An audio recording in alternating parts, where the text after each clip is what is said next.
대한민국 중심 채널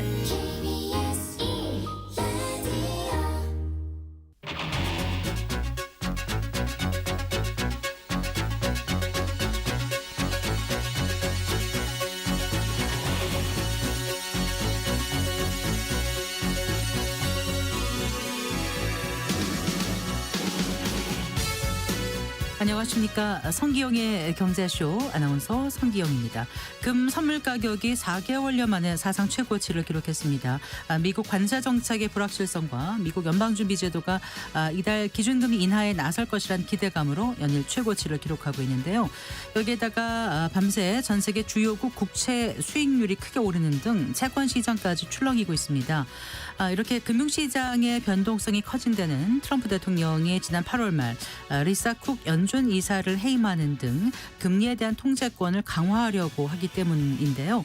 리사 쿡 연준 이사가 해임에 대한 불복 소송을 제기하면서 갈등은 더욱 커지고 있습니다. 불확실성이 커진 금융시장과 환율 움직임에 대해서 잠시 후에 자세히 짚어보겠습니다. 이재명 정부가 한국 식소버린 AI를 구축하기 위해서 2030년까지 AI 분야에 100조 원 규모를 투자하겠다고 밝혔는데요. 일각에서는 혁신 사업을 추진하는 데 있어서 정부가 나서는 것이 맞느냐 이런 비판이 나오기도 합니다. 하지만 과거부터 각국 정부의 적극적인 R&D 지원이 있어야만 탄생할 수 있었던 기술들도 꽤 많았는데요. 잠시 후에 혁신 사업에 대한 정부의 역할에 대해서 함께 생각해 보겠습니다. 이 시간 유튜브로도 함께합니다.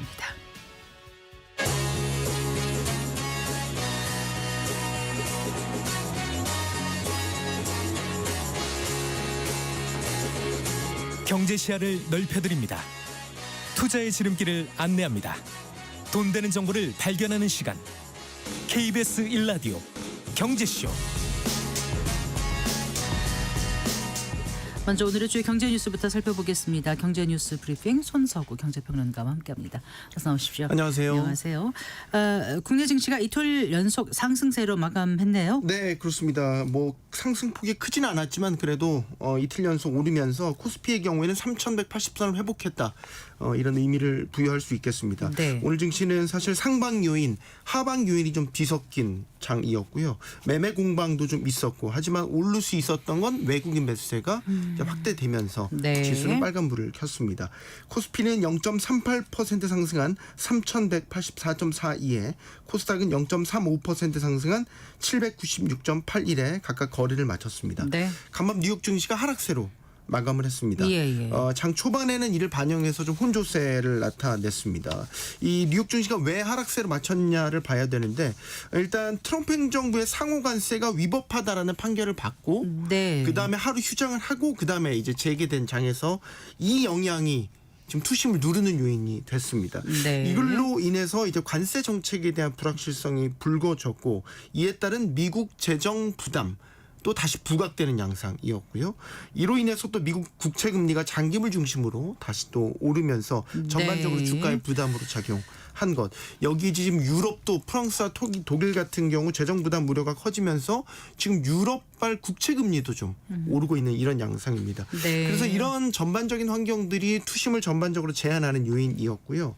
하지만 이제 외국인 매수세가 확대가 됐습니다. 오늘 네. 코스피에서만 4,300억 원 매수 우위를 보이면서 지수는 상승 탄력을 받았습니다. 네. 아까 상방 요인도 있다고 말씀드렸잖아요. 상방 요인을 꼽자면 미증시에서 예를 들면 알파벳과 애플의 주가가 시간 외에서 급등을 했습니다. 네. 이게 이제 외국 매수가 확대된 요인으로 꼽히는데 알파벳의 경우에는 구글이 미 연방법원이 크롬 매각을 하지 않아도 된다. 이런 판결을 내리면서 이걸 호재로 반영하는 모습이었고요. 네. 애플은 이제 신제품 출시에 대한 기대감이 반영된 상황이었습니다. 네. 시가총액 상위 종목 중에서 오늘 삼성전자, SK하이닉스 반도체 대형주들이죠. 결국 모두 상승세로 마쳤고요. 네. LG에너지솔루션은 오늘 벤츠로부터 대형 수주 소식이 있었는데도 불구하고 약세로 마쳤고요. HT현대중공업, 하나오션 같은 조선주들은 오늘 약세였습니다. 기아와 네. 네이버도 하락세로 거래를 마쳤습니다. 네. 자, 올 2분기 경제 성장률이 0.7%로 최종 확정됐다고요? 네, 그렇습니다. 한국은행이 2분기 실질 국내 총생산 GDP 성장률 0.7%로 집계됐다고 밝혔습니다. 지난 7월 24일에 공개됐던 속보치보다 0.1%포인트 상향 조정됐습니다. 성장률 추이를 말씀드리면 지난해 1분기에 깜짝 성장한 뒤에 바로 2분기부터 마이너스 역성장으로 돌아섰고요. 네. 3분기와 4분기에도 거의 제로 수준으로 정체됐다가 이제 올해 1분기에 마이너스 0.2%로 다시 뒷걸음질 쳤죠. 네. 자, 이를 감안하면 2분기에 0.7% 성장한 것은 다시 한번 반등의 계기를 마련한 것이다. 이런 분석입니다. 네. 일단 소비가 살아났고요. 수출이 버텨주면서 반등의 계기를 마련할 수 있었습니다. 민간 소비는 승용차와 의료 등을 중심으로 0.5% 늘었고요. 정부 소비도 1.2% 증가했습니다. 네. 수출은 반도체와 석유화학 제품 등의 호조로 4.5% 증가했습니다. 반면에 계속해서 부진한 것 건설 투자와 설비 투자인데요. 네, 네. 2분기에도 1.2%, 2.1% 각각 감소하면서 마이너스를 이어갔습니다. 그래서 성장률 기여도 측면에서 보면 내수와 순수출이 각각 0.4%포인트, 0.3%포인트로 집계됐습니다. 네. 특히 이제 내수 기여도를 봐야 되는데 1분기에는 이게 마이너스 0.5%포인트였으니까 이 한 분기 만에 큰 폭으로 반등을 한 것이죠. 이제 하반기까지 성장률을 감안하면 지금 한국은행은 0.9% 연간 성장률을 전망하고 있는데 네. 만약 우리가 1%의 성장률을 달성하려면 하반기에는 이제 1.2에서 1.3% 정도의 성장을 해야 된다라는 계산이 나옵니다. 네. 자, 그 정부가 CPTPP 가입을 추진하겠다 이런 공식 입장을 제시했죠. 네, 그렇습니다. 포괄적 점진적 환태평양 경제 동반자 협정 말이 좀 네. 길긴 한데요. 네. CPTPP로 줄여서 말씀드리겠습니다. 네. 오늘 경제장관 회의가 열렸고 미국 관세 후속 지원 대책의 일환으로 CPTPP 가입을 검토하겠다는 정부의 공식 입장이 나왔습니다. 네. 이 CPTPP는 아시아 태평양 11개국 여기에다가 최근에 가입한 영국까지 포함해서 총 12개국이 참여하는 대규모 자유무역 협정이다. 이렇게 보시면 되겠습니다. 네. 트럼프 집권 1기 때 트럼프 대통령이 이 TPP에서 탈퇴를 했고요. 네. 이후에 이제 일본이 주도를 해서 새롭게 개편한 CPTPP가 되겠습니다. 그래서 네. 경제 권역으로 보면 세계 GDP의 13에서 15%까지 차지하는 꽤 큰 경제 권역으로 분류가 되고요.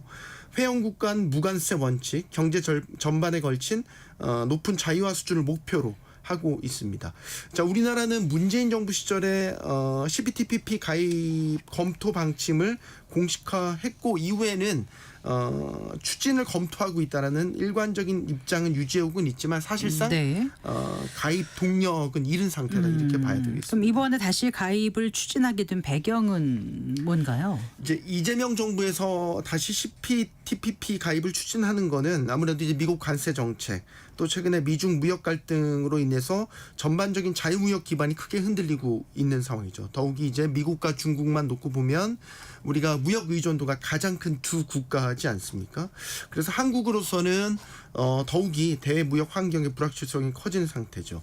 그리고 지금까지 우리는 자유무역 협정을 하더라도 국가 대 국가 이런 1대1의 자유무역 협정 체제 중심이었습니다. 하지만 이게 네. 사실상 무력화된 상태이고요. 그래서 이런 CPTPP 같은 대규모 블록화된 자유무역 협정을 적극적으로 이용해야 될 필요성이 커졌다. 이런 판단을 하고 있기 때문입니다. 네. 물론 지금 이제 막 가입을 추진하겠다라고 공식 입장이 나오긴 했지만 넘어야 할 산은 정말 많습니다. 일단은 시장 개방으로 피해가 예상되는 농산물 시장, 이에 따라서 농민 같은 국내 이해관계자들을 설득해야 되는 문제도 있고요. 네. 또 우리는 이 국회 비준을 거쳐야 됩니다. 그래서 국내 법적 절차도 거쳐야 됩니다. 네. 무엇보다 이제 CPTPP의 대주주라고 할 수 있는 게 일본입니다. 일본이 주도해서 이제 2018년에 새롭게 출범했다고 하셨잖아요. 네, 그렇습니다. 네. 그러니까 그 새 회원국이 되려면 가입국 회원국 전체의 만장일치 방식을 거쳐야 되는데 네. 그동안 우리가 가입을 타진했지만 안 됐던 거는 일본에. 공식적인 건 아니지만 비공식적으로는 일본의 반대가 있었다라는 분석이 예. 많았죠. 네. 하지만 이제 이재명 정부 들어서서 일본과의 관계 정상화에 상당한 의지를 보이고 있고 최근에 이제 일본을 방문하면서 셔틀 외교를 복원해서 한일 관계 안정화에 첫 발을 뗐다는 분석이 나오고 있지 않습니까? 그래서 일본의 동의를 얻기 위해서 얻는 게 상당히 중요한데 일본의 동의를 얻기 위해서는 또 그동안 일본이 우리에게 요구해온 부분들 예를 들면 수산물 수입 금지 조치 해제 이런 관문을 넘어서야 되는데 아마도 이게 CPTPP 가입 해결하는 데 있어서 앞으로 쟁점이 될 전망입니다. 네. 자, 정부가 미국의 관세 조치로 피해를 보는 그 수출 기업들에 대해서 긴급 지원을 한다고요? 네, 그렇습니다. 이제 경제관계 장관 회의에서 미 관세 협상 후속 지원 대책의 일환으로 역시 이 수출 기업들에 대한 지원 방안이 발표됐는데요.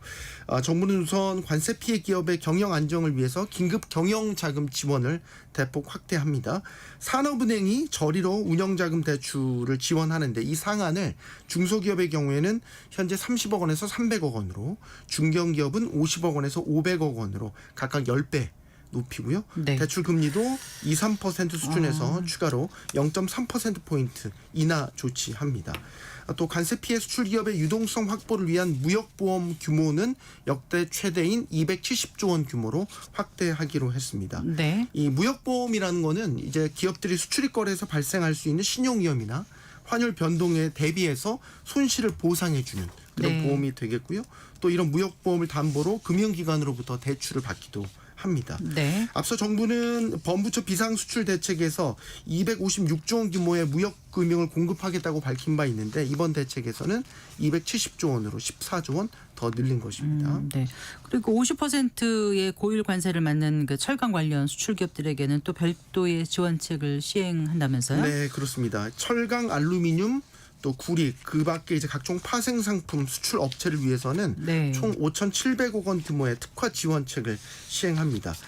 일단 2차 보전 사업을 신설해서 중소 중견기업의 이자 부담을 낮춰주고 긴급 저리에 융자 자금을 편성해서 지원하는 게 골자가 되겠습니다. 네. 철강을 비롯한 이 분야의 중소기업에는 대출 금리의 2%포인트, 중견기업에는 1.5%포인트를 각각 보조해서 1,500억 원 규모의 대출 지원을 시행하고요. 네. 또 무역협회 회원사를 대상으로 한 1.5에서 2%의 저리에 긴급 융자 자금을 사용할 수 있도록 200억 원 규모의 융자 자금을 또 긴급 편성하기로 했습니다. 네. 또 이 밖에 수출 대기업 또 시중은행의 특별 출연을 기반으로 해서 협력사를 위한 제작 자금 금리 우대 보증한도 확대 등 지원 프로그램도 마련했는데 이에 따른 지원 효과는 4천억 원으로 예상됩니다. 네. 한편 정부는 올 하반기에 AI 미래차 경쟁력 강화 방안, 또 철강산업 고도화 방안, 네. 2차 전지 경쟁력 강화 방안 등 주요 산업별 중장기 경쟁력 강화 방안을 수립해서 발표하기로 했습니다. 네. 잘 들었습니다. 고맙습니다. 감사합니다. 경제뉴스 브리핑 손석우 경제평론가와 함께했습니다.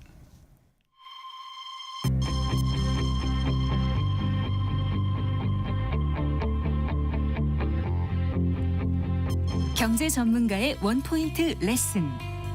꼭 알아야 할 정보와 이슈를 알기 쉽게 풀어드립니다.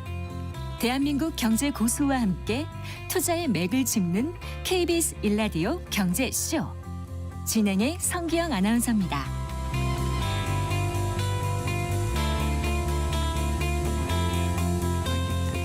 4시 18분입니다. 금 선물 가격이 4개월여 만에 사상 최고치 기록했고요. 밤사이 미국 증시 크게 하락하고 채권 시장까지 크게 출렁였습니다. 뭐 여러 가지 이유 때문인 것 같은데 당장 트럼프 대통령이 리사 쿡 연준 이사를 해임 통보하면서 연준과의 갈등이 더욱 커지고 있는 상황입니다. 여기에다 이제 미국의 한 600여 명 되는 경제학자들이 연준 이사 해임 시도는 연준의 독립성을 훼손한다고 경고하고 나섰습니다. 트럼프 대통령과 연준과의 갈등으로 금융시장의 변동성이 커지고 있는데요. 앞으로 시장이 어떻게 전개될지 자세히 알아보겠습니다. 변정규 미주은행 전문 스튜디오에 모셨습니다. 반갑습니다. 전문님. 안녕하세요. 안녕하세요.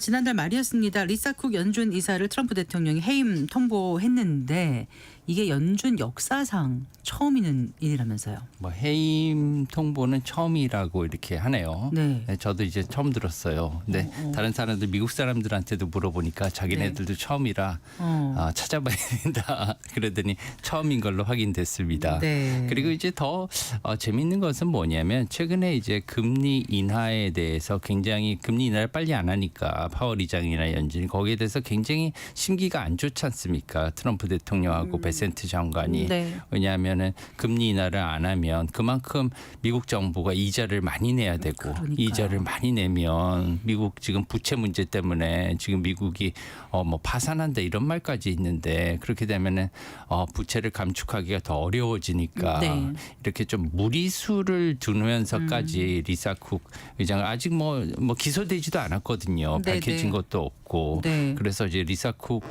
이사 본인은 소송을 하겠다. 뭐 이렇게 얘기를 하고 있는데 이것이 어떻게 전개될지 좀 봐야 되고요. 네. 이런 것들이 이제 이사 하나하나 지금 7명이거든요. 연준 이사가요? 예, 네. 연준 이사들이 7명. 그리고 투표권은 이제 연방 그 지방 그 총재들 있잖아요. 네, 네. 예, 지방은행 총재들이 돌아가면서 이렇게 합니다. 네. 이제 투표권을 행사를 하는데 이 중에서 이제 5분 그래서 5명의 그 지방 연준 총재, 그 다음에 7명의 연준 이사. 여기는 네. 이제 상시 투표권이 있어요. 네, 네. 그래서 이 12명이 이제 투표를 하게 되는데 네. 이제 한 명이 굉장히 크지 않습니까? 특히나 예. 이제 연준 이사들은 뭐 상근직이기 때문에 굉장히 중요한 투표권인데 네. 이것들이 하나하나 지금 벌써 이제 그 스티븐 미란 리포트라고 굉장히 유명하잖아요. 네. 네. 트럼프 정부 들어서기 직전부터 맞습니다. 아주 많이 알려지기 시작했어요. 지금 네. 뭐 계획자라고 이렇게 알려지는 그죠 설계자, 설계자, 네. 설계자라고 알려지 미란. 근데 미국 사람들이 마이런이라고 발음을 마이런. 하더라고요. 네. 우리는 미란. 네. 이 스티브 마이런이 이제 벌써 9월달. 이제 벌써 이제 FOMC에 전에 이제 인준이 날 것으로 이렇게 베센트 장관이 얘기를 하고 있어요. 네. 그래서 초미의 지금 관심사입니다. 아, 그래요. 그러니까 트럼프 대통령, 그러니까 미 정부 입장에서는 어떤 이자 비용 부담을 줄이기 위해서 꼭 지금 이제 좀 금리를 낮춰줬으면 좋겠는데 지금 미국 금리가 4.25에서 4.25에서 4.50 이렇게 그 범위로 돼 있죠. 네, 범위로 미국은. 돼 있는데 한 3%까지도 내렸으면 좋겠다라고 노골적으로 밝혔던 거 아닌가요? 한 2% 이상은 내려달라고 이렇게 네. 노골적으로 네. 얘기를 하는데 예. 가능한지는 모르겠지만 이게 112년 연준 역사상 처음 있는 일이라고 하는데 이렇게 이제 무리수를 둔 거를 보면 앞으로는 또 어떻게 될까 이런 생각이 드는 게 일단 이사 교체 사실 그 자체만으로도 연준에 대한 트럼프 대통령의 어떤 통제권 이런 건 좀 앞으로 더 늘어나지 않을까 또 이런 생각도 들고요. 어떻게 보십니까? 이제 벌써 네. 스티브 마이런까지 이제 뭐 월러 이사 네네. 예, 게다가 이제 벌써 이렇게 보면 이제 3명의 친트럼프 측근이 이제 있는 거예요. 미란, 크리스토퍼 월러, 예. 그다음에 또 누구요? 3명이면? 그 또 하나의 여자분 있잖아요. 네네. 갑자기 이름이 생각 안 나네요. 그분까지 해가지고 이제 3명인데 네. 이제 3명에 이제 한 명이 더 쿡 이사까지 그 대체자까지 지명을 하게 되는 4명이거든요. 그러면은 과반. 연준 이사 과반이 넘는 거죠. 네. 예. 네. 그렇게 되기 때문에 이제 글쎄요. 이제 많이 이제 그런 뭐 어떻게 보면 내부의 주장이나 아니면 의견을 갖다 묵살하기는 어렵지 않을까. 게다가 저번에도 2명, 이 2명이 이제 그 반대표를 던졌어요. 네. FOMC 결정이 있어서 네. 이것도 예를 들면 93년 이후에 네. 1993년 이후에 연준 이사들이 예. 이제 만장일치가 아닌 2명 이상이 반대표를 던진 것도 그것도? 32년 만에 처음입니다. 아, 그렇게 이례적인 거군요. 네, 그것도. 굉장히 네. 이례적인 겁니다. 네. 그렇기 때문에 이렇게 2명의 이례적인 반대표가 이사진 내에서 나왔다는 건 그만큼 굉장히 어떻게 보면 그래서 지금 그 이번에 뭐 경제동향 리포트나 뭐 베이지 네, 이제 오늘 밤에 고용동향 나오겠지만 보고서. 예. 그 의사록이나 이런 거에 대해서 지금 초미의 관심사가 있는 거예요. 그래서 굉장히 관심이 많고 굉장히 어떻게 보면 어떠한 설전이 이루어졌는지 이런 것들도 이제 사람들이 알고 싶어하는 거거든요. 이런 것들이 이제 9월달 FOMC가 어떻게 결정될지 이제 네. 굉장히 많이 영향을 줄 것이기 때문에 그런 것들을 이제 하나하나 살펴보는 게 매우 중요하고요. 앞으로 하반기의 FOMC는 네. 전반기와 달리 갈 수도 있지 않느냐 이러한 조심스러운 의견도 나올 수 있습니다. 네. 그 벌써 이제 미란 리포트 주인공인 그 스티븐 미란 얘기를 하셨지 않습니까? 그럼 9월 FOMC가 9월 말에 예정돼 있습니까? 어떤가요? 9월 중순 좀 중순. 넘어서 이제 네. 되고 있죠. 그럼 그래서 그 16, 17일일 거예요. 예, 그러니까 그 이전에 연준 이사에 취임할 거다라고 베센트 장관이 얘기를 한 거죠. 지금 상원 청문회가 9월 4일 날 그러니까 내일 모레죠 미국 시간으로 네네. 9월 4일 날 이루어지는 것으로 이렇게 발표가 되고 있습니다. 네. 실제로 이게 이루어지고 이제 비준 승인이 나게 되면 9월 16일, 17일에 개최되는 FOMC, 9월 FOMC에서 이제 의견권을 이제 의견을 이제 게재하게 되겠죠. 네. 근데 스티브 미라는 잘 알다시피 트럼프 정책에 무역뿐만이 아니라 경제 다방면에 있어서 설계자로 이렇게 인식이 되고 있기 때문에 네. 트럼프보다도 어떻게 더 강한 그러한 의견을 낼 수도 있다고 봐요. 왜냐하면 자기가 이런 것들의 설계자였기 때문에 네, 네. 그렇기 때문에 그런 거에 대해서 파월 의장과 어떻게 대치각이 이루어지는지 이런 것들도 굉장히 어떻게 보면 조마조마합니다. 네. 그러면 그 리사 쿡 이사는 확실히 해임이 되는 건가? 만약에 소송을 제기하면 지금 다른 사람이 연준 이사가 되고 근데 이제 그게 해임 그 소송을 제기한 결과는 한참 뒤에 나올 거 아닙니까? 그러니까요. 아직까지 이제 기소가 이루어져야 되고요. 네. 충분히 증거가 있어야지 그것을 갖다 어떻게 보면은 의심만으로는 해임할 수는 없잖아요. 네. 근데 해임을 한 거니까 네. 지금 법원에서 이제 판결이 나와야 될 거고 해임을 이제 빨리 이제 정당화하기 위해서 판단이 나와야 되고 그리고 이제 의회에서 네. 이제 쿡 이사의 그때 그 후임자를 갖다 결정해 버린다면 네. 이것은 또 어떻게 보면은 법원과는 또 다른 얘기거든요. 네, 왜냐하면 네. 법원과 관계없이 네. 지금 이러한 어떤 소문만으로도 지금 일할 수 있는 그러한 상황이 아니다 이렇게 판단을 하게 되면 네. 의회에서는 대체자를 갖다가 넣을 수도 있는 일이거든요. 네. 그렇게 된다면 굉장히 복잡하게 이게 흘러갑니다. 그래요. 네, 그냥 그러면 아까 파월 의장 말씀 잠깐 하셨는데 임기가 이제 일단 내년 5월인 걸로 사람들은 알고 있거든요. 네, 맞습니다. 근데 이제 의장의 임기는 내년 5월인데 의장에서 그만둔다 하더라도 연준 이사인 거죠. 맞습니다. 그게 2028년까지라면서요. 네, 아직 많이 남아 있고요. 예. 베센트 장관이 여기에 대해서도 여러 가지 이제 그 얘기를 많이 해가지고 지금 어떻게 보면은 사람들이 입에 회자가 되고 있는데 네. 그것은 뭐냐면 보통 이제 그 연준 이사 임기와 네. 총재 의장 임기는 다르지만 통상적으로 의장에서 물러나면 이사에서도 물러나는 게 관례긴 했었어요. 아, 그랬었어요. 예, 네. 보통 이제 버냉키나 이런 의장도 예전에서 이제 물러나서 다른 고문이나 이런 역할을 했었죠. 네. 그렇기 때문에 남지 말고 나가달라 이렇게 얘기를 어떻게 보면 우회적으로 얘기하는 거죠. 네. 이제 과거의 선례를 들면서 이렇게 네. 얘기하는 건 뭐냐면 파월의 이제 금리 인하적인 이러한 어떻게 보면은 매파적인 이런 성향에 대해서 아예 선을 긋는 것이 아닌가. 그리고 다른 의원들한테도 왜냐하면 트럼프 자신이 임명한 사람이거든요. 그렇죠. 네. 그렇기 때문에 여기에 대해서 트럼프나 다른 강요들도 굉장히 불쾌함을 숨기지 않고 있는 그러한 이유이기 때문에 앞으로 네. 또 다른 파월이 나타나지 않기 위해서 네. 이런 것들에 대해 선을 긋는 그런 모습이 아닌가 이렇게 추측하고 있습니다. 어쨌든 임기는 채울 것 같죠. 의장의 임기는 그 네. 해임하는 게 트럼프로서도 쉽지는 않을 것 같은데요. 굉장히 대통령이라 하더라도. 여러 가지 이제 거기에 대해서 가능성이 많이 나와 있었는데요. 벌써 지금 9월입니다.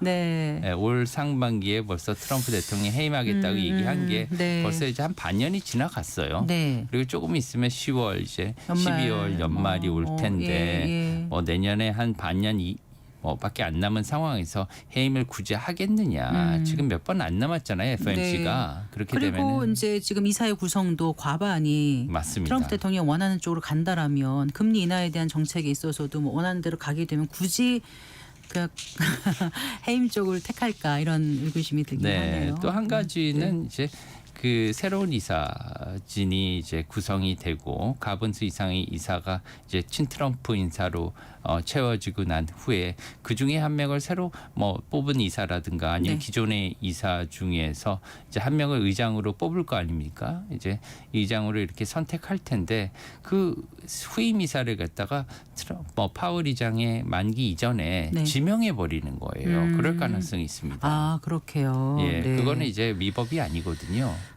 그 전에 이제 미리 후임자는 누구다 이렇게 못 박으면 레임덕을 만드는 거군요. 그렇죠. 파월 의장에 대해서. 레임덕이 굉장히 빨리 올 수밖에 없는 상황이에요. 그래서 그런 것들을 굉장히 우려하고 있는 거죠. 그런데 이제 트럼프 대통령 압박도 압박이지만 고용 지표가 많이 악화된 걸로 나와서 지금 파월 의장도 더 금리 인하를 지연시킬 명분이 사라진 거 아니냐 이런 얘기 나오거든요. 저는 7월에 그 비농업 부문 고용 지표가 충격적이었고요. 어떻게 예. 보세요? 이제 정말. 비농업 부문 취업자 수가 다시 이제 그 8월 끝에 금방 나와요. 네. 이제 이번 주 금요일 날 또 나오고요. 그러네요. 네. 그리고 이제 여러 가지 지표들이 많이 나오는데 최근에 이제 ISM 제조업 PMI가 네, 네. 상당히 안 좋게 나왔습니다. 네. 이제 기준이 한 50 정도가 되는데 50 이상이면 경기가 괜찮을 걸로 네. 이제 제조업 구매자들이 네. 매니저들이 생각하는 건데 이게 네. 47대로 나왔거든요. 그런 것은 이제 뭐 아무리 나빠도 한 48, 49 이 정도로 나올 것으로 시장은 생각했는데 네. 47대로 나왔고요. 신규 취업자 수도 아까 말씀하셨듯이 이게 뭐 3만 몇 천, 30몇 명으로 이렇게 줄었기 때문에 네. 너무 많이 준 게 아니냐 시장에서 이렇게 생각하는 거고 네. 그리고 이제 특히나 오늘 밤에 나오는 연준 베이지북 네. 경제 이제 동향에 대한 리포트죠. 이것을 이제 잘 봐야 되고요. 고용 지표가 또 나옵니다. 이제 네. 고용 지표가 이제 7월 구인 건수 이런 것들이 이제 오늘 밤 내일 계속 이제 나올 텐데 이런 고용 지표들을 보면서 계속 이제 그 지난달보다도 안 좋은 그런 모습이 나온다 하면은 벌써 지금도 한 차례 9월 달에 기준금리 인하는 거의 기정사실화하고 있거든요. 시장은. 네. 네. 그렇지만 한 차례 이상은 할 것인가 안 할 것인가에 대한 얘기는 굉장히 지금 분분합니다. 그래서 이제 얼마나 몇 차례 할 것인가가 지금 오히려 더 관심을 받는 건데 금리가 이제 인하가 되면 증시에는 어떤 영향을 미칠 걸로 보시는 거예요? 기본적으로 이제 그 증시 같은 경우에는 이제 이런 그 속설이 있어요. 뭐냐면 경제학에서는 기본적으로 금리가 낮으면 예를 들면 우리가 금리가 0%예요. 네. 0%면은 예금을 안 할 거지 않습니까? 네. 그리고 이제 주식으로 많이 투자하겠죠. 그럴 바에 주식 투자해. 이제 나라마다 좀 다른데 우리나라 사람은 이게 성향이 좀 강해요. 근데 일본은 또 반대로 한 1, 2% 나와도 은행에 예금을 넣는다고 하잖아요. 그런데 우리나라 사람들은 한 2% 이상만 되면 이하만 되면은 바로 이제 그 주식 시장으로 간다고 합니다. 이 성향이 네. 약간 다르긴 다른데 네. 금리가 낮아지면 기본적으로 네. 주식 시장에는 호재입니다. 네. 예, 그렇기 때문에 그래서 호재라서 미국 금융 시장이나 아니면 주식 시장에는 호재로 이렇게 작용할 가능성이 높지만 과거에 코로나 이후에 고금리 상태에서도 굉장히 많이 올랐거든요. 미국 네. 주식시장이. 이것은 뭐냐면 고금리니까 달러 투자가 굉장히 유리해진 거예요. 그래서 미국으로 자금이 네. 다 이렇게 쏠리는 미국으로 이렇게 쏠리는 그런 현상이 나타나기 때문에 오히려 미국의 금리가 기준금리가 낮아지게 된다면 이렇게 몰렸던 미국에 투자했던 자금이 네. 해외로 약간 빠져나가는 현상도 있을 것이다. 왜 그러냐면 미국 경기가 좋아지겠지만 기업들도 부담이 적기 때문에 금리를 네. 인하하면 네. 어느 정도의 모멘텀은 해외 주식이 더 좋지 않을까 이런 생각도 사람들이 하고 있어요. 그래서 지금 최근에 우리나라 증시나 일본 증시가 많이 올랐었잖아요. 그런 이유입니다. 그런데 이제 우리나라가 증시 부양 계획을 계속해서 이제 그 하게 된다면 올해 하반기 내년 초까지 좋지 않을까 이렇게 기대감을 갖고 있습니다. 네.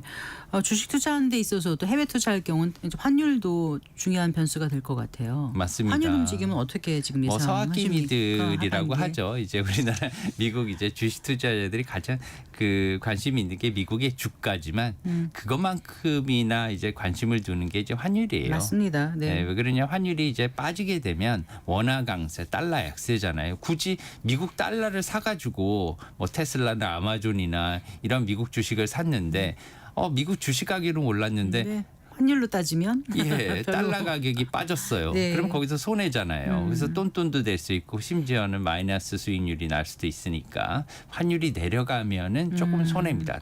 지금 뭐 우리나라 환율이 지금 높아서 문제인데 이제 그 앞으로 조금 내려가면 좋긴 하겠어요. 근데 이런 것들을 갖다가 하반기 전망을 좀 보면서 미국 주식 투자를 하면 좋겠습니다. 네, 환율 전문가시니까요. 그래서 하반기 그 앞으로 그 환율은 어느 정도로 지금 전망하십니까? 지금까지는 굉장히 높은 수준이죠. 왜 그러냐면은 한국과 미국의 기준금리 격차가 역전돼 있고 맞습니다. 역전폭이 2%나 되잖아요. 그렇죠. 네. 게다가 우리나라나 일본이 지금 여러 가지 어떻게 보면은 그 무역 협상에 있어서 이러한 그 상호 관세나 뭐 수출에 있어서 조금 안 좋을 것이다. 왜냐하면은 그런 관세율 때문에 앞으로 수출이 힘들 것이다. 이런 측면들이 있어서 네. 지금 주식이나 아니면 환율이 아직도 높은 이런 상황이 있습니다. 네. 반면에 하반기에 미국의 기준금리가 공격적으로 인하가 된다면 문제는 좀 달라질 수 많이 있어요. 빠지면 예, 떨어지면요. 왜냐하면 트럼프 네. 대통령의 바람대로 뭐 3%대까지 이렇게 내려간다.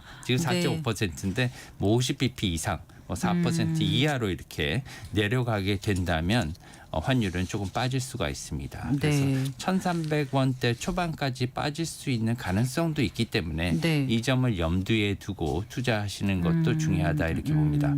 큰 틀에서 미국 경제가 앞으로 어떻게 될지 질문들을 많이 합니다. 실제로 이제 그 관세의 영향이 결국 돌아와서 그게 미국 소비자한테 영향을 줄 것이다.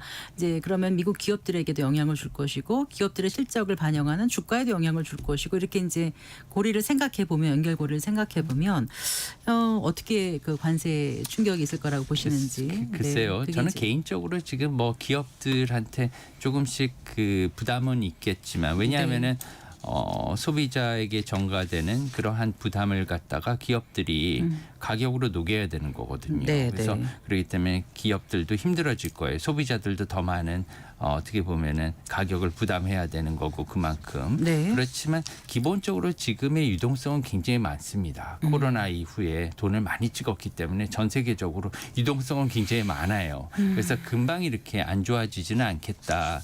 하지만 한 가지 확실한 건 뭐냐면 어젯밤에도 보여주다시피 지금 장기 국채, 네. 미국의 그 국채 금리가 굉장히 많이 올랐습니다. 네, 네. 예, 지금 뭐 엄청 많이 올랐고요. 미국 국채가 오르다 보니까 미국 국채가 안전자산으로 이렇게 여겨지잖아요. 미국 국채가 오르니까 다른 국채들도 덩달아 뛰기 시작했습니다. 네. 그래서 뭐 영국이라든가 뭐 심지어 독일 국채들도 지금 많이 올랐거든요. 일본 국채도 지금 금리가 많이 오르는 이유는 미국 네. 국채가 그만큼 많이 오르니까 다른 나라들도 돈을 빌릴 때 그만큼 이자를 더 많이 줘야 되는 거예요. 네. 그렇기 때문에 이제 새로 뭐 국채를 발행을 할 때는 그만큼 이자를 더 많이 줘야 되기 때문에 지금 장기 국채가 문제입니다. 너무 많이 금리가 올라서 전 세계적으로 네, 네. 이것은 투자자들이 앞으로 다가올 경기 불황 그리고 또한 인플레이션 여기에 대해서 미리 가르쳐 주는 것이다. 이건 스태그플레이션이잖아요. 네. 그래서 이런 국채 금리 특히나 장기 국채의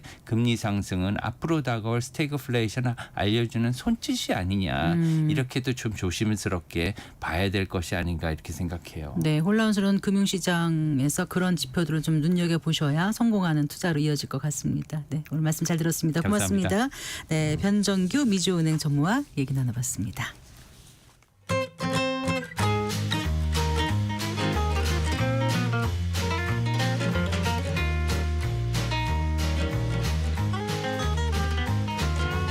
경제 맛집 투자 핫플. 지금은 돈 벌기 딱 좋은 시간. KBS 1라디오 경제쇼. 4시 38분입니다. 디지털 기술의 혁신으로 새롭게 창출되는 상품과 서비스가 우리 경제와 일상에 미치는 영향에 대해서 알아봅니다. 디지털 이코노미. 오늘도 KDI 한국개발연구원 김동영 박사와 함께하겠습니다. 어서 오십시오. 안녕하세요. 자, 오늘 어떤 내용 준비하셨다고요? 예, 제가 디지털 이코노미 코너에서 데이터가 생산 요소가 된 시대에는 어떤 선택이 필요한가에 대해서 다양한 측면을 이야기를 하고 있는데요. 네. 주로 다른 대주제들을 좀 생각을 해봤더니 혁신, AI, 디지털 기술을 리드하는 미국과 중국 이야기, 데이터 활용, 플랫폼 비즈니스 이 정도 대주제더라고요. 네. 그런데 하나 빼먹은 게 있었습니다. 바로 정부입니다. 정부. 네, 단언컨대 이 정부라는 주체의 역할은 AI 전환 혹은 디지털 경제 시대의 성공을 위해서 가장 중요합니다. 그런데 사람들은 언젠가부터 이 정부는 비효율적인 존재이기 때문에 정부의 역할은 재정 지원이나 교육에 그쳐야 되고 시장에서 민간이 자율적으로 의사결정할 수 있도록 지원해야 된다라는 주장을 하고 있는 것 같아요. 네. 규제 완화도 같은 맥락이고요. 네. 이건 정부가 비효율적이고 민간이 효율적이라는 전제가 깔려 있습니다. 네, 네. 민간 이기적 동기가 있으니까 효율적인 의사결정을 하지 않을 리가 없다라는 거죠. 그런데 오늘날 디지털 경제 시대에 패권을 잃지 않기 위한 국가들의 노력을 보면 민간보다 정부가 훨씬 더 큰 역할을 하고 있는 것처럼 보입니다. 그래요? 그래서 과연 네. 혁신 과정에서 정부는 어떤 역할을 하고 있는가 오늘 이야기를 해보려고 합니다. 근데 그 일반적으로 이제 경제학 공부를 하신 분들은 국가가 너무 큰가는 안 좋다. 그렇죠. 네, 작은 정부 효율성을 강조하지 않습니까? 맞습니다. 이 작은 정부에 대한 논의는 한참을 거슬러 올라가서도 연원을 따져볼 수는 있는데요. 우리가 일반인 시각에서 작은 국가하고 효율성이 연결되는 이 네. 시점은 아마도 글로벌 금융위기 직후인 것 같습니다. 경제 회복을 위해서는 국가 재정을 축소해야 된다는 인식이 이때에 생겨났는데요. 공공부문이 아니라 민간 부문의 기업가 정신과 이 혁신의 힘을 불어넣어야 된다라는 네. 목소리가 굉장히 컸던 시기입니다. 이러한 목소리는 이제 어느새 민간 부문은 역동적이고 혁신적이고 경쟁적인 주체로 규정하는 반면에 공공 부문은 느리고 관료적이고 참견꾼으로 규정하는 이분법적 사고가 만들어지는 것 같습니다. 네. 제가 이제 이코노미스트라는 잡지를 매주 끼고 보고 있는데요. 그러세요. 네, 아무래도 지금은 산업전략 시대다 보니까 이런 기조가 많이 약해지긴 했는데 10년 전만 하더라도 국가를 홉스의 리바이던으로 표현하기도 하면서 네. 경제 전반에서 아예 물러나야 된다라는 네. 주장을 펼치기도 했었습니다. 그런데 우리나라도 그렇지만 유럽에서는 이제 국가의 비효율성 때문에 공공부채 쌓여간다 이런 얘기들 많이 하지 않나요? 그렇죠. 그것도 이제 그 금융위기 이후에 나왔던 이야기들인데요. 우리가 네. 이제 피그스라고 부르기도 했죠. 네, 네. 포르투갈, 이탈리아, 그리스, 스페인 같은 국가들입니다. 이들 국가들이 공공 부문을 굉장히 낭비적으로 운영했기 때문에 이렇게 됐다라는 지적들이 있었습니다. 사실 완전히 틀린 얘기는 아닌데요. 이들 국가의 경제 위기가 과다한 공공부채 그 자체이기보다는 공공지출을 올바른 곳에 사용하지 못한 탓이 더 큰지도 모릅니다. 교육이나 인적자원, 연구개발 분야에 충분한 투자를 하지 못했기 때문에 네. 이 공공지출이 경제성장과 선순환을 이루지 못한 거죠. 네. 실제 이탈리아 같은 경우는 재정적자 폭은 거의 일정했거든요. 네. 그런데 경제성장률이 점점 0%에 가까워지면서 공공부채의 비중이 크게 올랐던 그런 경험도 있습니다. 이걸 뒤집으면 공공부채가 줄어든다 하더라도 경제가 반드시 성장하는 건 아니라는 의미입니다. 물론 네. 너무 큰 공공부채는 그 자체로 경제성장에 악영향을 미칠 수밖에 없습니다. 네. 그런데 GDP의 큰 비중이 공공부채라 하더라도 필연적으로 경제성장을 저하시키는 건 아닐 수 있는데요. 그 부채가 어디에 지출되는지 그 지출의 유형이 무엇인지에 따라서 확연하게 달라질 거라는 겁니다. 교육이나 인적 자원을 만들어가는 거 혹은 미래 기술을 앞당기는 획기적인 연구에 쓰인다면 네. 이 공공부채가 크더라도 경제 성장에 기여를 할 수가 있는 거죠. 예. 그런데 국가는 혁신을 알아볼 눈이 없기 때문에 그렇죠. 자주 실패한다. 또 이런 얘기도 많이 하지 않습니까? 맞습니다. 흔히 요즘에 많이 하는 이야기들이죠. 국가는 기술이나 이 경제 부문 혹은 기업체를 특정 어떤 승자로 선택할 능력이 없다라고 생각을 하는 거죠. 그런데 사람들이 놓치고 있는 점 하나가요. 국가가 실패도 많이 하는데요. 대부분 민간 기업보다 훨씬 더 어려운 목표에 도전하기 때문에 실패하는 경우들이 많습니다. 네. 애초부터 성공하기 어려운 분야에서 움직이기 때문에 실패할 가능성이 높은 겁니다. 아하. 사람들은 이제 이러한 모습을 보지 못하고 결과만 보고 국가가 효율적이고 혁신적 기관으로는 능력이 부족하다라는 지적들을 많이 합니다. 네. 국가가 감당 감당할 리스크를 보지 못하는 거죠. 이 국가가 수행한 투자 역할은 사실 정당하게 평가받지도 못합니다. 공공 벤처 자본을 이야기하고 싶은데요. 사실 민간 벤처 자본보다 훨씬 더 고위험 분야에 투자하는 경향이 있고요. 네. 미래 수익에 있어서 기대치가 굉장히 낮은 인내 자본이라고 표현이 됩니다. 네. 이 공공벤처 자본이 이런 어려운 상황에 놓여 있다는 점을 간과하고 투자의 결과인 수익만을 놓고 민간 벤처 자본과 비교를 하다 보니까 이제 그런 이야기들이 생겨나는 것 같습니다. 네, 그리고 어떻게 보면 좀 오해를 받는 건데 그렇다고 이렇게 잘 해명을 해서 네. 설득하거나 그러지도 못하는 것 같아요. 그렇죠. 저희가 이제 이 디지털 이코노미 시간에 다루지 않아서 그런 거기도 하고 국가에는 딱히 마케팅이나 이 커뮤니케이션 부서가 없는 탓도 굉장히 큽니다. 이 신약 개발 같은 경우에는 국가 네. 투자가 진짜 큰 역할을 하거든요. 의학이나 제약 분야에서는 국가가 참견하는 역할을 넘어서서 창조하고 혁신을 리드하는 역할을 마저 담당을 합니다. 어마어마한 리스크를 감당하고 투자를 하는 건데요. 그런데도 미국에서는 이 제약회사들이 엄청난 지원을 받고 있음에도 불구하고 막대한 개발비라는 명목하에 의약품의 높은 가격을 정당화하는 이런 일들도 발생하기도 합니다. 자, 그래서 국가의 역할을 강조한다고 해서 그게 또 민간의 역할을 부정하는 건 아니잖아요, 박사님. 그렇죠. 민간 부분의 기업가적 활동은 그 자체로 굉장히 중요합니다. 우리가 구글 같은 기업이 없었을 때를 생각을 해본다면 경제 부문의 활력이 판이하게 다를 거거든요. 벤처 자금 같은 민간 자원도 비즈니스에서는 진짜 중요한 생명줄이고요. 네. 그런데 국가의 역할은 쏙 빼고 요 민간의 역할만이 알려지고 있다라는 점이 문제입니다.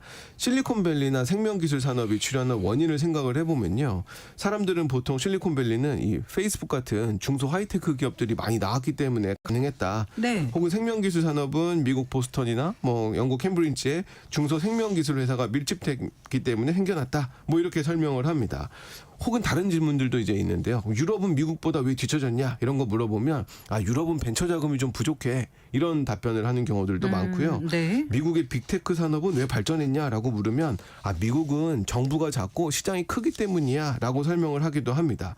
그러면 뒤집어서 시장에 유리하도록 경제 상황이 달라지면 유럽도 자신만의 구글 같은 기업들이 막 창발이 되고 실리콘밸리도 막 만들어져야 되거든요. 근데 사실 그렇게 되기는 조금 어려워 보이는 게 현실입니다. 네. 이제 어떤 얘기를 하고 싶어서 이런 얘기를 드리냐면 핵심이 공공부문에 있다라는 겁니다. 네. 구글의 성공의 바탕이 됐던 이 알고리즘이요. 알고 보면 공공부문인 국립과학재단이 지원한 보조금으로 개발이 됐고요. 그래요. 생명기술의 기초가 되는 분자 항체 같은 경우에는 벤처 자본가가 투자하기 이전에 네. 영국의 공공의학연구심의연구실에서 이미 항체를 발견을 했습니다. 미국에서 혁신적인 신규 기업 중 대다수가 이 민간 벤처 자금이 아니라 중소기업 혁신연구 프로그램 같은 공공벤처 자금의 지원을 받고 있습니다. 네. 그러니까 이런 측면들을 먼저 보면 국가의 역할이 단지 경제적 수요를 늘리는 역할에 한정되지 않는다라는 걸 우리가 알 수가 있는 거죠. 네, 네. 분명 국가는 경제적인 위험을 감수해낼 수가 있고 여기저기 흩어져 있는 경제 행위자들의 네트워크를 형성하는 시스템도 만들어낼 능력이 있습니다. 네. 이제 이런 것들이 가능한 이유가 국가만이 중장기적인 시야를 통해서 국가 선을 추구할 수가 있기 때문입니다. 이런 점들이 고려가 된다면 오늘날 국가는 단순한 조력자 역할이 아니라 시장을 창조하는 훨씬 더 적극적인 역할을 담당해야 된다라는 점들도 우리가 이해할 수 있는 포인트입니다. 그러니까 결국 국가의 어떤 큰 틀에서의 어떤 정책, 산업 정책 이게 필요하다 이 말씀 해주시고 싶으신 것 같아요 오늘. 그렇죠. 이제 산업 정책을 이제 워낙 제가 강조하기도 해서 산업 정책에 대한 필요성도 이런 맥락에서 이야기를 할 수가 있는데요. 네. 단지 산업 정책에 국한된 이야기만은 아닙니다. 생각해 보면 컴퓨터나 인터넷, 제약, 생명기술, 나노기술, 뭐 오늘날 녹색기술 같이 다양한 산업에서 이 국가가 핵심 역할을 수행하는 증거는 정말 많거든요. 우리나라는 존재 자체가 이러한 적극적인 정부의 시장 창조 역할로 인해서 이 광복 이후에 이렇게 개발도상국에서 선진국을 성장한 첫 번째 국가가 된 거거든요. 우리나라 외에도 많은 국가들이 모든 혁신의 위기마다 온갖 반대를 무릅쓰고 비전을 가진 미래에 투자를 해왔습니다. 네. 새로운 이 기술 진보의 기회를 만들고 초기에 필요한 대규모 투자를 계획하고 분산된 네트워크를 통해서 연구를 만들어내고 역동적인 기술 개발과 상업화의 과정들을 만들어냈던 겁니다. 그러면 이제 국가의 역할은 어떤 시장 실패를 바로잡는 역할에 좀 한정돼야 된다. 그러니까 작은 정보여야 된다. 이런 의견에 대해서도 약간 이견이 있으신 거네요, 박사님. 그렇죠. 아까 뭐 이견이라기보다 덧붙이고 싶은 얘기인데요. 네네. 예. 국가가 시장 실패를 바로잡는 역할을 해야 된다라는 점만큼은 뭐 더할 나위 없이 분명합니다. 이 부분은 경제에서 국가 역할이 축소되어야 된다라고 주장하는 경제학자들조차도 네. 시장 실패의 역할은 분명히 필요하다라고 강조를 합니다. 네네. 그리고 이제 불안전함이 어떤 형태로 나타나는지를 보면 기업이 기본적인 연구개발에 투자하지 않는 경우로 볼 수 있고요. 뭐 기업이 기술로 인한 오염의 비용을 원가에 포함하지 않는 경우, 이런 경우가 이제 대표적인 그 시장 실패입니다. 연구개발에 투자하지 않는 경우는 일전에 제가 무형자본을 이야기할 때 잠깐 언급을 했었는데요. 기업이 내가 힘들게 만들었는데 다른 기업이 그 연구 결과물을 손쉽게 복제할 수 있게 되면 네네. 개발한 기업은 혼자서 모든 이익을 독차지할 수가 없기 때문에 연구개발을 하지 않게 되거든요. 이런 경우는 국가가 공공자금으로 기초연구를 지원을 해서 해결해야 됩니다. 네. 문제는 시장 실패를 교정하는 역할만 강조하게 되면 정부가 투자를 통해서 할 수 있는 이 전략적 비전 설정의 역할을 설명할 수가 없습니다. 인터넷을 개발하거나 나노기술처럼 민간 부문에서는 성공 원인을 찾을 수 없는 이 기술들이 어떻게 개발됐는지 설명이 되지 않는다라는 거죠. 네. 상당히 많은 혁신들이 사실은 민간에서 투자할 자원도 없었고 비전도 없었던 경우가 많습니다. 네. 인터넷, 나노기술 외에도 이 정부의 투자와 지원이 있었기 때문에 발전한 부분들 굉장히 많거든요. 이 민간 벤처 자본들이 실제 투자되기까지는 공공자금이 들어가고 나서도 한참 시간이 지난 이후입니다. 이런 측면을 보면 정부 정책은 역동적인 민간 부문을 중심으로 시장 실패를 시정하고 뭐 혁신을 촉진하는 역할만 담당해야 되는 것이 아니라 민간 부분을 옳은 방향으로 끌고 가고 이 조금 더 시장을 창조하는 노력에 집중해야 될 필요가 있다라는 것들을 우리가 또 읽어낼 수 있는 측면들입니다. 그 말씀 듣다 보니까 시장에서 어떻게 보면 좀 금융이 담당해야 될 그런 역할을 국가가 일정 부분 맡고 있는 게 아닌가 이런 생각을 하게 됐어요. 예, 저도 이 부분도 이제 하나 더 짚고 넘어가고 싶은 부분들이 있는데요. 경제학 교과서에 어떻게 써 있냐면 공공이 투자하면 민간이 밀려난다라는 이야기들을 주로 합니다. 사실 일견 맞는 부분들도 있습니다. 시장이 더 잘할 수 있는 분야에 공공이 민간 주체처럼 참여하면 비효율이 훨씬 더 커지기도 하거든요. 지방자치단체들이 조급한 마음에 그런 정책을 많이 펼칩니다. 네. 그런데 이제 세상에 없던 혁신을 만들어가는 분야는 그렇지가 않습니다. 친환경 기술 생각을 해보면요. 벤처 민간 자본은 초기에 이런 위험을 감수할 수가 없습니다. 생명기술, 나노기술 다 마찬가지입니다. 이런 부분은 공공자금이 들어가 나면 네. 그리고 나서 한 10년 정도 지나서 리스크가 떨어지고 나면 그제서야 민간 자본들이 들어오기 시작을 합니다. 네. 그러니까 민간 자본들은 이 위험이 높은 분야는 언제나 그 투자를 기피하기 때문에 이 공공 부문의 역할이 그만큼 필요하고 리더십을 가질 때 민간 자본도 들어올 수 있다는 측면에서 굉장히 그 리드하는 역할을 해오고 있다라고 볼 수가 있습니다. 네. 계속해 주실까요? 네. 네. 그래서 이제 오늘은 혁신을 위한 정부의 역할을 조금 강조를 했습니다. 정부의 역할을 이해하기 위해서는 우리가 일반적으로 알려진 정부의 이미지가 실제와는 조금 다를 수 있다라는 점들을 강조하려고 했는데요. 네. 무엇보다 혁신을 위해서는 정부냐 뭐 민간이냐가 중요한 게 아니라 혁신 생태계가 굉장히 중요하다라는 점을 강조하고 싶습니다. 네. 민간의 역할만 강조하거나 정부의 역할만 중요하다고 하는 건 이 혁신을 태동시키고 키워가는 생태계 차원의 관점을 놓칠 수가 있거든요. 네. 혁신이 가능하기 위해서는 혁신 생태계 내에서 정부와 민간이 공생하도록 만들어줘야 됩니다. 공생이라고 하는 것들은 국가의 투자가 증가하면 이 민간 부문이 투자를 줄이고 자신의 유보이익을 주식 환매와 같이 단기 이윤의 자금줄로 활용하는 모습이 아닐 겁니다. 이렇게 공공이 투자해서 확보한 이익으로 네, 네. 장기 성장을 도모하기 위해서 인적 자원 형성이나 연구 개발 같이 위험성이 큰 분야에 투자할 수 있을 때 공생의 개념이 성립을 합니다. 만약에 네. 고여유분으로 단기적인 이윤을 위해서만 쓴다면 그건 공생이 아니라 일종의 기생이 되는 거죠. 국가는 민간이 자본이 있어도 투자하지 않는 분야에 투자를 계속 해왔습니다. 네. 이런 국가의 투자는 실패 위험을 감수하고 또 용감한 비전 있는 역할을 수행한다는 점이 있었지만 아무도 주목하지가 않았습니다. 이런 국가의 역할이 없었다면 우리나라에는 경부고속도로도 없었을 거고 포항제철의 제철소도 없었을 겁니다. 기업도 어떤 분야 투자를 결정할 때 기존 수익이 아니라 해당 부문의 기술력이나 시장 잠재력에 기반을 둡니다.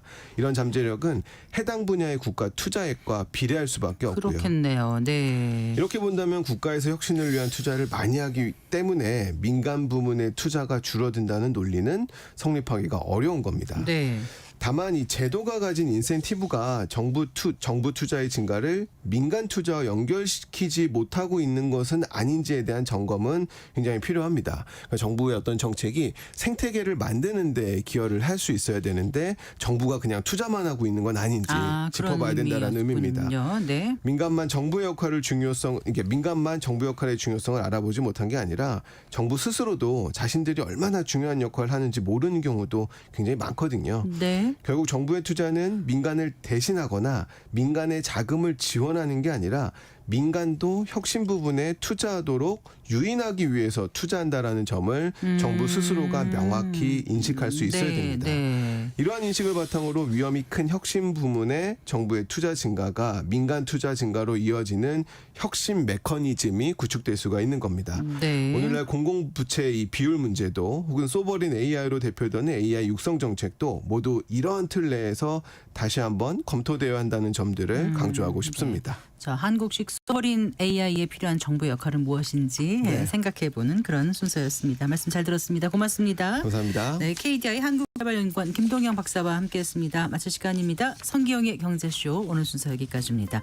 아나운서 성기영이었습니다. 고맙습니다.